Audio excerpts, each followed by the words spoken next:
bien. Il n'y a pas que le confinement qui peut-être remet notre morale à zéro ou peut-être déjà au négatif, mais aussi toute cette situation d'attentat et d'incertitude, tant et si bien que des lieux de culte doivent être protégés. C'est l'actualité de la Toussaint et comme nous l'entendons dans l'Évangile, le Christ nous rappelle que sur cette terre, il y a souvent l'opposition, la querelle, et que l'homme doit travailler son regard, son cœur et ses mains pour ressembler davantage à ce Dieu tel qu'il est. En méditant cet évangile et après ces événements tragiques au cours de la semaine dernière, je relisais les derniers mots lorsque Benoît XVI a quitté son pontificat. Et il avait réuni tous les prêtres de Rome, du diocèse de Rome, puisqu'il est l'évêque de Rome, donc il leur a parlé cœur à cœur. Et la dernière question qu'il leur a livrée, c'est la suivante en disant « Mais finalement, j'ai cherché dans ma vie le Christ, j'ai prêché, j'ai enseigné, j'étais professeur, j'étais successeur de Pierre, mais est-ce que j'ai enseigné, parlé tel que le Christ est, ou alors tel que je pensais que Dieu soit ?» Et c'est une réelle question, je trouve cette question très belle. C'est-à-dire, est-ce que nous cherchons simplement notre propre conception de Dieu, de la foi ou de la religion, ou est-ce que nous cherchons à ressembler, à chercher ce Dieu tel qu'il est? Et c'est difficile parce que nous n'avons pas d'apparition particulière, peut-être sauf Sœur Solange ce matin, peut-être vous avez une apparition particulière, on ne sait jamais, dans ce cas-là, il faut en parler plus vite à votre curé, même en période de confinement, il y va de la santé spirituelle. Et pour chercher le Seigneur tel qu'il est. Et c'est ça le défi auquel nous sommes appelés. Je trouve que lorsqu'il a posé cette question, ce n'était pas plutôt en termes de conclusion, mais plutôt d'attention. En disant, voilà, nous tous qui prenons la parole, voilà, ça fait plus d'1 an que je suis là parmi vous, même si on est confinés de temps en temps, reconfinés, déconfinés, rassemblés, je prêche devant vous. Et est-ce que je porte effectivement cette parole du Seigneur tel qu'il est, ou alors tel que moi-même, le Père Jean-Claude, je m'imagine et je me fais une idole? Et c'est la question que chacune et chacun d'entre nous, nous devons nous poser. Et si encore une fois nous entendons le Christ nous dire, voilà, heureux êtes-vous, parce que la béatitude n'est pas de ce monde, elle viendra après, mais il nous donne déjà quelques prémices pour que nous vivions des sacrements.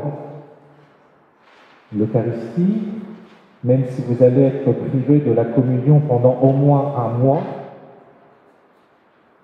disons 1 mois,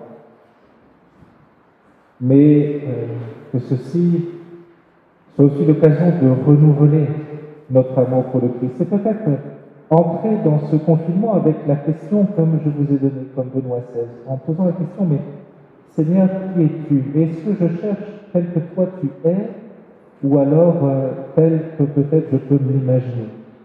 Et vous savez que ça va très vite, parce que si je me représente Jésus comme je le veux, eh bien, il va y avoir des personnes, ça va aller, mais avec ceux que ça ne va pas, je vais pouvoir faire leur tête en disant, de toute façon, ils sont ennemis, donc du coup, je ne leur parle pas. Donc, j'ai trouvé toutes les justifications du monde.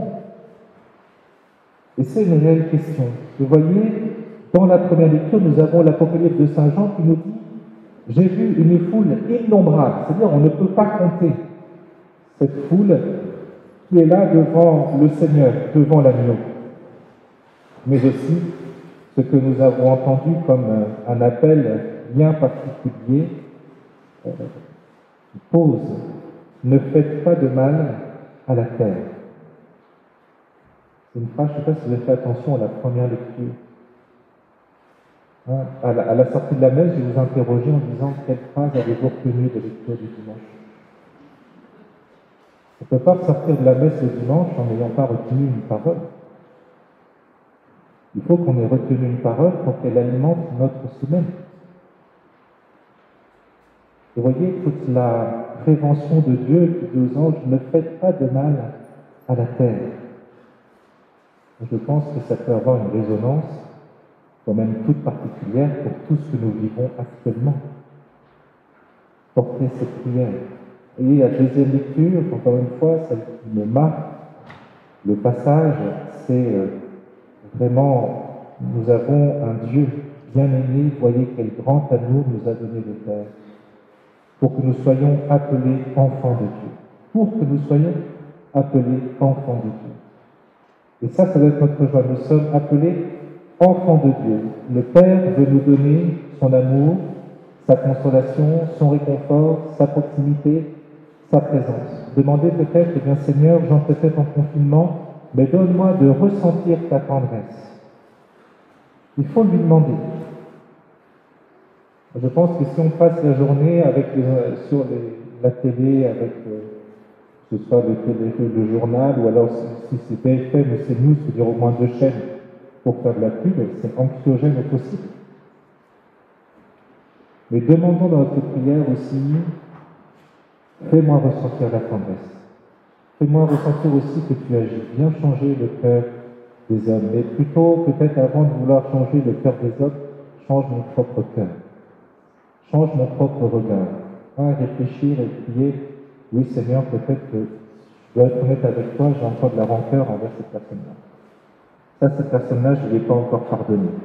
Et d'ailleurs, je dis, je ne lui pardonnerai jamais. Mais peut-être que c'est un appel à dire, eh bien, si c'est enfant de Dieu, c'est le moment de donner.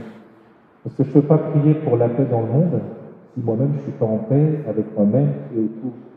C'est difficile, vous savez, en famille. Il y a des pardons qui sont difficiles, voire impossibles à donner en famille. Et peut-être que nous portons ça comme un poids. Il faut le déposer au Seigneur. Et être honnête, je dis oui, Seigneur, si vous voulez mon exemple personnel, vous voyez, je l'ai déjà dit pour ceux qui me connaissent, il y a une tantine qui ne me supporte pas. Bon. Mais je ne peux pas, moi, prendre la parole devant vous comme ça en disant, mais voilà, il faut pardonner notre Père qui est aux cieux. Prions pour la paix dans le monde, mes frères et sœurs. Et puis dans mon cœur, avoir de la haine et de la rancœur pour elle. C'est pas possible. Et combien de fois on le fait ça? Il faut être honnête. On va faire des 30 prières, on a une belle prière universelle qui peut être parfois très très belle. Et puis en fait, dans son cœur, on reconnaît, alors là, lui, si je le vois, tu vas voir, je ne vais pas le louper. Il faut être honnête. Vous voyez, on est fragile, on est faible. Et on a besoin de l'amour du Christ en disant, ben c'est toi seul tu peux changer ça. Mais je ne peux pas demander, Seigneur, je dois être honnête, oui, je te demande la paix dans le monde, mais je reconnais que moi-même, je n'arrive pas.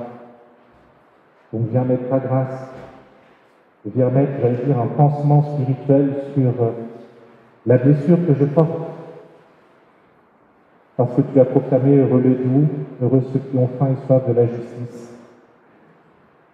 Et essaye de regarder avec bienveillance et bonté. Entrons peut-être dans cette période de confinement en recherchant ce qui fait la paix, et peut-être reprenons la parole de saint Paul dans la première lettre aux Thessaloniciens, priez sans cesse.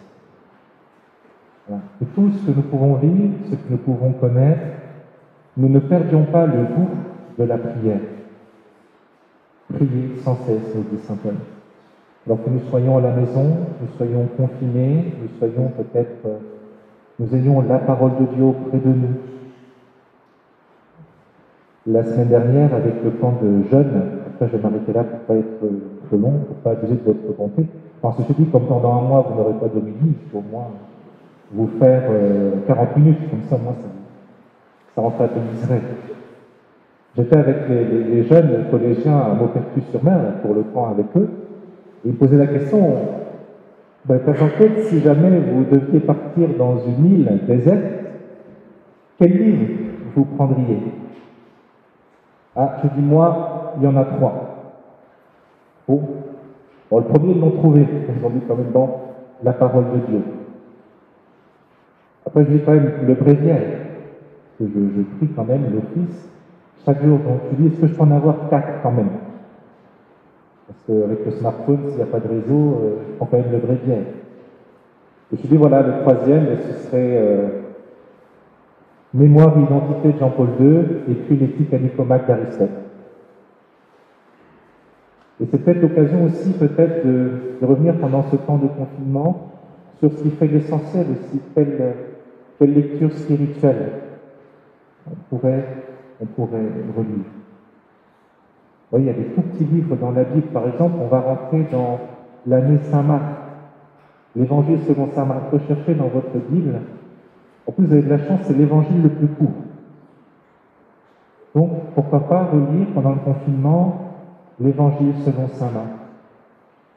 Ou alors tous les petits prophètes. On a aussi, parce qu'on parle des prophètes, mais on a aussi des prophétesses, mes sœurs.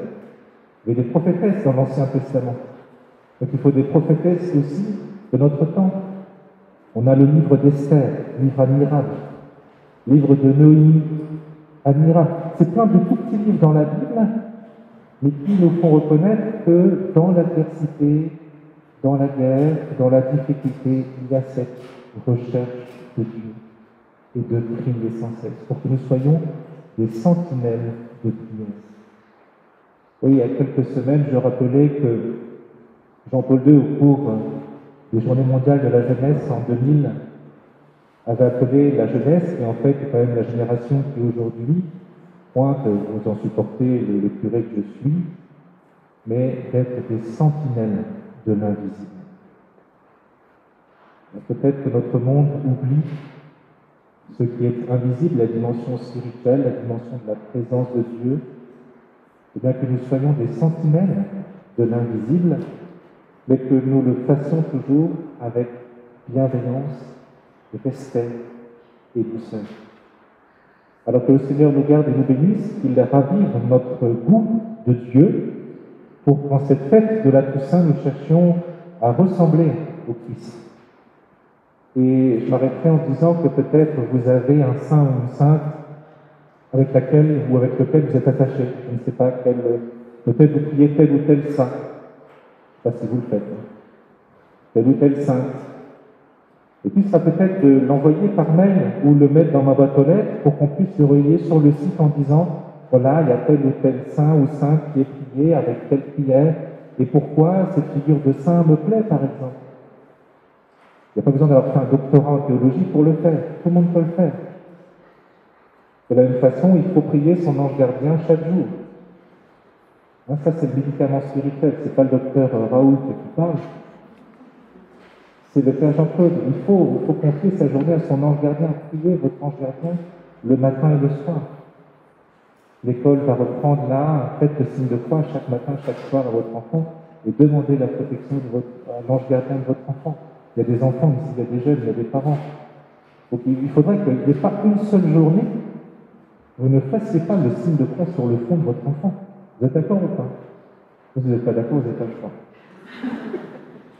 Ah, mais avant, moi j'ai pas connu cette époque-là, mais on pourrait me donner le témoignage quand il m'avait des grands-parents qui faisaient le signe de croix ou de la prière sur leurs enfants, c'était essentiel. Et ce n'est pas un signe de mort, au contraire, le signe de croix, c'est le signe de bénédiction. Je te bénis pour que le Seigneur te garde pour ta journée. Et on est ensemble. Donc, je vous supplie de donner la bénédiction à vos enfants avant qu'ils quittent votre foyer et quand ils s'endorment. C'est le minimum. Et prions les saints et les saintes, prions nos saints anges, afin que le Seigneur nous garde pour que nous puissions proclamer ensemble ce que le psaume disait: au Seigneur le monde et sa richesse, la terre et tous ses habitants. Alors déposons notre prière dans l'offertoire afin que la terre et tous ses habitants soient au Seigneur et à notre Dieu. Amen.